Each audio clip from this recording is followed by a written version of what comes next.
आतंकवादियों ने उठाया। अब देखो आगे, जब 370 हटा तो पाकिस्तान ने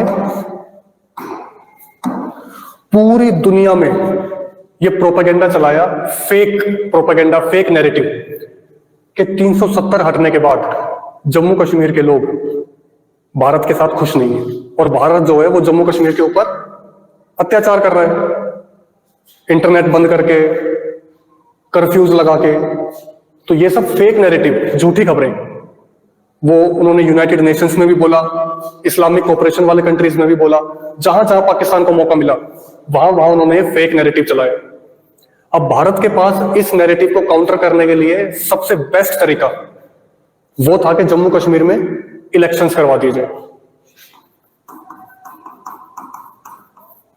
अब देखो इलेक्शन से होता क्या है, जब किसी भी जगह पे इलेक्शंस होते हैं और लोग वोट करने के लिए बाहर निकलते हैं बड़ी मात्रा में, तो ठीक है, हम एक सरकार तो चुन ही रहे हैं, लेकिन सरकार चुनने के साथ साथ हम इंटरनेशनली लोगों को ये मैसेज भी देते हैं कि यहाँ के लोग लोकतंत्र में विश्वास रखते हैं, यहाँ के लोग भारत के सिस्टम में विश्वास रखते हैं, यहाँ के लोगों को इंडियन सिस्टम के ऊपर भरोसा है, प्लस यहाँ के लोग अपने व्यूज रखते हैं और अपनी मर्जी से अपनी सरकार भी चुनते हैं। इसका मतलब इट इंश्योर्स द इंटीग्रेशन, लोगों की खुशहाली को दिखाता है। तो इंडिया के लिए बहुत जरूरी था इलेक्शंस कंडक्ट करवाना, और ये बात पाकिस्तान भी जानता है। तो उन्होंने अपनी पूरी कोशिश की कि किसी भी तरीके से जम्मू कश्मीर में इलेक्शंस कंडक्ट ना हो पाए। तो उसके लिए उन्होंने क्या किया, बहुत सारे टेररिस्ट अटैक हुए। यहां पर टेररिस्ट अटैक का एक ही मकसद था उस समय में जो हुए, पहली बात तो यहां पे इलेक्शंस कंडक्ट ना हो पाए, और अगर इन केस अगर फोर्सफुली इंडिया इलेक्शन कंडक्ट करवा भी लेता है तो बहुत कम लोग बाहर निकल के आए, वोटिंग टर्नआउट बहुत कम रहे। क्योंकि अगर वोटिंग टर्नआउट कम है तो भी इंटरनेशनल कम्युनिटी यही कहेगी कि ठीक है आपने इलेक्शंस करवा लिए जबरदस्ती, लेकिन लोग तो निकल के नहीं आए वोट करने। इसका मतलब लोग सिस्टम से खुश नहीं है, लोग परेशान है, लोग लोकतंत्र में या फिर डेमोक्रेसी में इतना विश्वास नहीं रख रहे। But India successfully conducted elections, और ना सिर्फ इलेक्शन हुए, सुख और शांति के साथ हुए, प्लस वोटिंग टर्नआउट अबाउट 60%, 60% से भी ऊपर वोटिंग टर्नआउट, जो कि एक बहुत ही अच्छा खासा वोटिंग टर्नआउट है। हरियाणा में भी इतना ही रहा, हरियाणा और जम्मू कश्मीर में इलेक्शन एक ही साथ हुए थे। तो जम्मू कश्मीर के इलेक्शंस का होना, उसमें सरकार जीत या हार इस चीज के ऊपर सरकार का फोकस था ही नहीं। फोकस था कि शांतिपूर्ण तरीके से इलेक्शंस हो जाएं, जिससे इंटरनेशनल कम्युनिटी को यह मैसेज भेजा जा सके कि भारत कश्मीर के लोग भारत के साथ खुश हैं, लोकतंत्र में भरोसा है, सिस्टम से वो लोग खुश है। और इतना ही नहीं, जब इलेक्शंस भी चल रहे थे, जब G20 की मीटिंग इंडिया में हुई, जब G20 की मीटिंग दिल्ली में इंडिया में हुई, तो भारत बहुत सारे देशों के लोगों को, एम्बेसडर्स को जम्मू कश्मीर लेके गया। क्यों? क्योंकि एम्बेसडर्स अपने देश को रिप्रेजेंट करते हैं, और अगर हम उन एम्बेसडर्स को ये दिखा दें कि देखो जम्मू कश्मीर में लोग खुशहाल हैं, सब खुश हैं, बच्चे स्कूल जा रहे हैं, डेवलपमेंट हो रही है, तो यही बात वो अपने देश की सरकारों को बताएंगे। और जब ये बातें वो अपने देश की सरकारों को बताएंगे तो उनके सरकारों का देखने का नजरिया भारत की तरफ बदलेगा, और फिर चाहे पाकिस्तान कोई भी नैरेटिव चलाए, उनके लिए बहुत मुश्किल हो जाएगा पाकिस्तान की बातों पर भरोसा करना, क्योंकि उनके अपने एम्बेसडर ने उनको बताया होगा कि that everything is fine in Jammu and Kashmir. और इतना ही नहीं, जब इलेक्शंस भी यहां पर हुए तो ड्यूरिंग इलेक्शंस भी भारत बहुत सारे देशों के एम्बेसडर्स को जम्मू कश्मीर लेके गया, अलग अलग बूथ उनको दिखाए, उनको ये दिखाने के लिए कि elections are fair and square, बिल्कुल शांतिपूर्ण तरीके से इलेक्शंस चल रहे हैं। और ये भी बहुत पॉजिटिव मैसेज गया पूरी दुनिया में। 370 के मुद्दे पर पाकिस्तान बुरी तरीके से विफल रहा, इट फेल्ड मिजरेबली। तो इस चीज की भी फ्रस्ट्रेशन थी, प्लस इलेक्शंस हो गए, इलेक्शंस भी शांतिपूर्ण तरीके से हो गए, कोई बॉम्ब ब्लास्ट नहीं हुआ, किसी की जान नहीं गई, तो यहां भी फ्रस्ट्रेशन बहुत हाई लेवल पे था। अब जैसे कि इतना काफी नहीं था, अब देखो भारत ये जानता है कि 370 से पहले कनेक्टिविटी कम थी। देखो दिलों की कनेक्टिविटी तो सेकेंडरी है भाई, पहली कनेक्टिविटी तो फिजिकल कनेक्टिविटी है, ब्रिज हो, रोड हो, तभी तो लोग जाएंगे और वहां के लोग हमारे पास आएंगे। तो दिलों की कनेक्टिविटी को बढ़ाने के लिए जरूरी है इंफ्रास्ट्रक्चर की कनेक्टिविटी को बढ़ाना। तो 370 हटने के बाद भारत ने अपने कनेक्टिविटी प्रोजेक्ट्स बहुत तेज कर दिए, इंफ्रास्ट्रक्चर प्रोजेक्ट्स बहुत तेज कर दिए, और भारत 25,000 करोड़ 25,000 करोड़ की लागत से 19 टनल्स 25,000 करोड़ की लागत से, प्लस बहुत सारे ब्रिजेस और दूसरी सड़कें और भी डेवलपमेंटल प्रोजेक्ट्स ये चला रहा था। उसमें ही दो बहुत ही इंपॉर्टेंट टनल्स थी। एक थी जेड मॉर्फ टनल,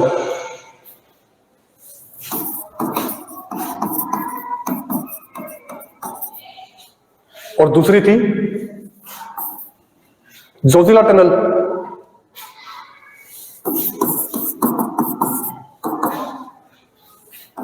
ये दोनों टनल्स किस रास्ते पर थी? From Srinagar to Kargil. और कारगिल कौन सी जगह है? ये वही जगह है जहां 1999 और 2000 में इंडिया पाकिस्तान की वॉर हुई थी।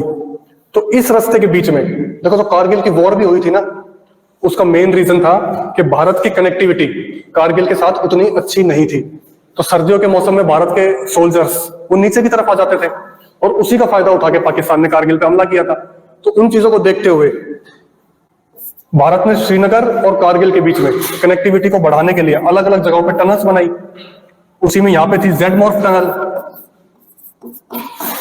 यहां पे थी जोजिला टनल, और जेड मॉर्फ टनल के पीछे यहां थे गंदरबाल, जहां पे ये हमला हुआ। So length of Z morph tunnel is 6.5 kilometre and length of Zoji La tunnel is more than 14 kilometre. और जेड मॉर्फ टनल जो दो जगह को जोड़ती है, दैट इज कंगन से सोनमार्ग।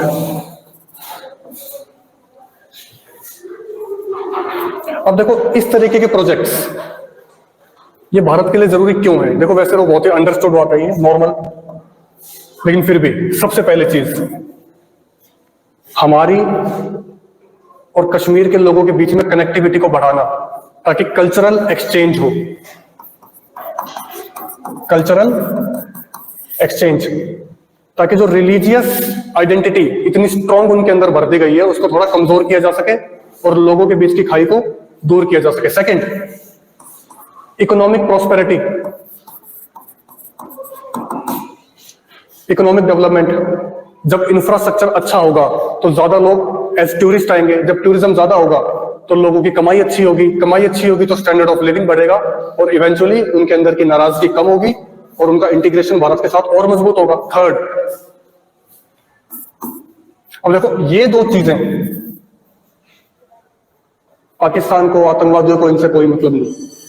प्रॉब्लम थी तीसरी से, डिफेंस।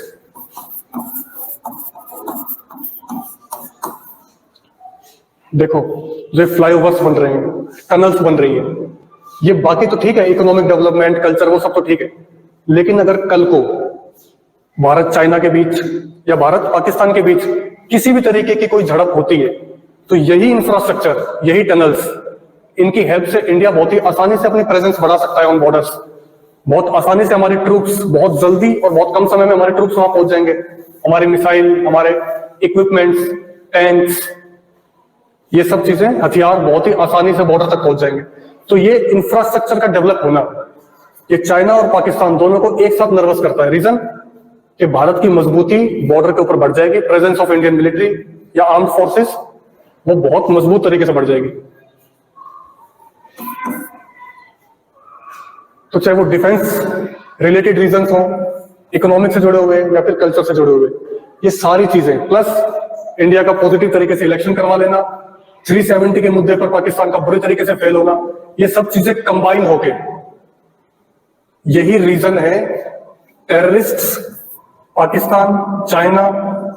देखो, टेररिस्ट तो सिर्फ एक मुखौटा है, उनके पास हथियार कहां से आते हैं? खाना कहां से आता है, उनका सिस्टम, इंफ्रास्ट्रक्चर, उनका जो लॉजिस्टिक्स, वो सब चीजें कहां से आती हैं। अपने आप तो कुछ कमाते तो है नहीं वो, ना उनका कोई बिजनेस है, कुछ भी नहीं है। कौन कोई ना कोई तो फंड कर ही रहा है। तो कौन फंड कर रहा है? तो पाकिस्तान फंड कर रहा है या चाइना फंड कर रहा है। तो चाइना और पाकिस्तान डायरेक्टली तो लड़ेंगे नहीं, तो वो थ्रू प्रॉक्सीज, यानी छुपी हुई फौज, यानी आतंकवादी, उनकी मदद से इंडिया को डिस्टर्ब करेंगे। अब देखो, जहां पे भी अटैक हुए हैं ये, चाहे वो जेड मॉफ टनल हो, कंदरबाल हो, अब वहां पे मरे कौन है? दिहाड़ी करने वाले लोग। अब लोगों में ये मैसेज चला गया कि जो भी लोग यहां काम करेंगे, हमला, आतंकवादी हमला कभी भी हो सकता है। तो वहां पे काम करेगा कौन? इवेंचुअली लोगों के अंदर डर बैठेगा और भारत सरकार की जिम्मेदारी भी बढ़ जाएगी कि जो लोग वहां काम कर रहे हैं उनकी सिक्योरिटी बढ़ाई जाए।